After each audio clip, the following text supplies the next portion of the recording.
Hier soir, j'ai parlé avec une personne qui s'y connaît un petit peu dans ce qui se passe à l'intérieur de l'armée et qui a d'ailleurs été rappelée pour rentrer à Gaza bientôt. Elle ne sait pas quand, mais va bientôt re-rentrer à Gaza. Et il m'a dit qu'il a vu un petit peu le plan de ce qui va se passer quand nos soldats, que Hachem les protège, vont de nouveau rentrer à Gaza. Il me dit, Rav, ça va pas être la même. Là, on va rentrer à Gaza pour décimer le Hamas.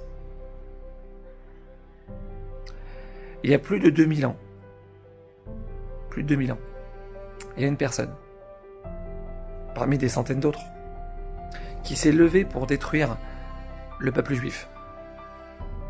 Aman. Et dans les premières lignes de la Megillah, nos sages nous dévoilent quelle a été notre faiblesse.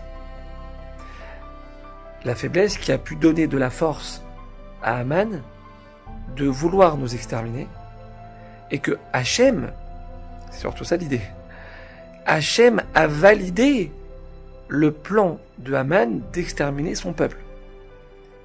Il faut savoir ça. Yeshno, Amechad, Mefuzar, Umfurad. Il y a un peuple dispersé et divisé. C'est ce que Aman va dire à Achashverosh. Il y a un peuple dispersé et divisé. Mes amis, les divisions internes dans notre peuple, dans nos communautés, dans nos familles, nos disputes, nos querelles, ça a été le phénomène déclencheur du décret d'extermination de notre peuple. Nos Khayalim, ils vont, Bezrat Hashem, sauf si Mashiach arrive entre-temps, on l'espère de tout cœur, mais a priori, ils vont re-rentrer à Gaza. C'est une question de temps, mais ils vont re-rentrer. Mes amis, on doit savoir ça.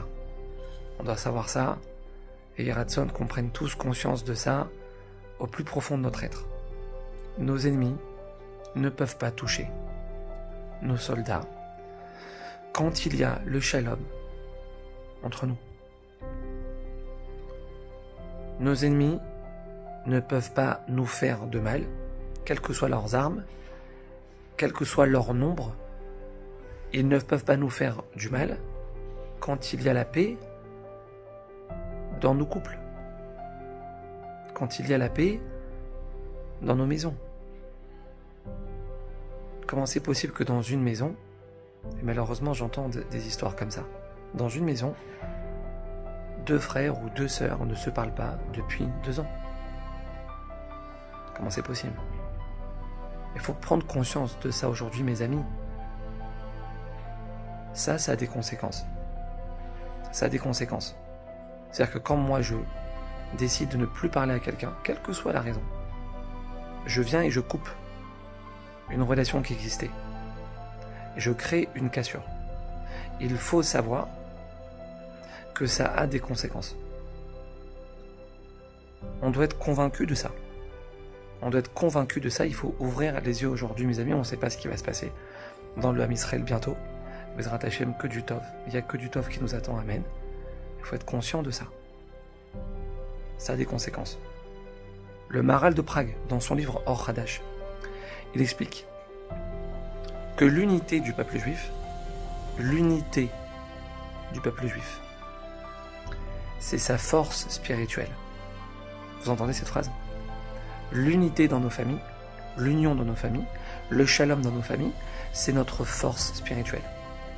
Notre bouclier, c'est notre shalom. C'est le shalom entre nous. Et quand chas v'shalom on est désunis, nous dit le Maharal de Prague, on est fâché, on se parle plus, on change de synagogue, on change de trottoir, on bloque sur WhatsApp, on répond pas au téléphone, on filtre. Nous dit le Maharal de Prague, on devient vulnérable aux attaques extérieures. Maharal de Prague.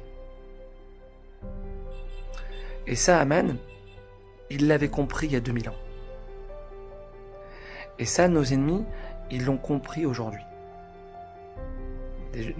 Des otages qui sont sortis de Gaza, qui témoignent qu'ils ont entendu que le Hamas leur ont dit, quand vous êtes comme ça, cassé dans votre peuple, et vous êtes fracturé dans votre peuple, on sait que vous êtes faible et qu'on peut vous attaquer. C'est les otages qui ont dit ça. Nos ennemis l'ont compris aujourd'hui. Alors, nous aussi, Bezrat Hashem, on doit le comprendre.